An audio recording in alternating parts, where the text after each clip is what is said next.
pinatay. Watashi wa totemo寒いところに住んでいます. I live in a very cold place. Okay. 私は赤い服が好きです. I love red clothes. 赤い服は暖かいです. So the red clothes is warm.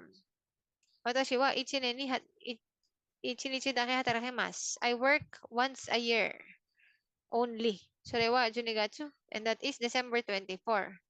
14日の夜、素敵なプレゼントをいろいろな子の子供にあげます.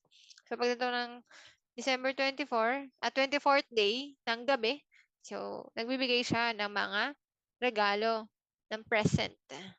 Beautiful present sa iba-ibang bansa. Sa mga bata, sa iba-ibang bansa. Watashi wa douchen desu kara, I'm single.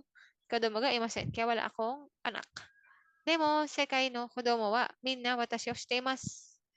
Pero, yung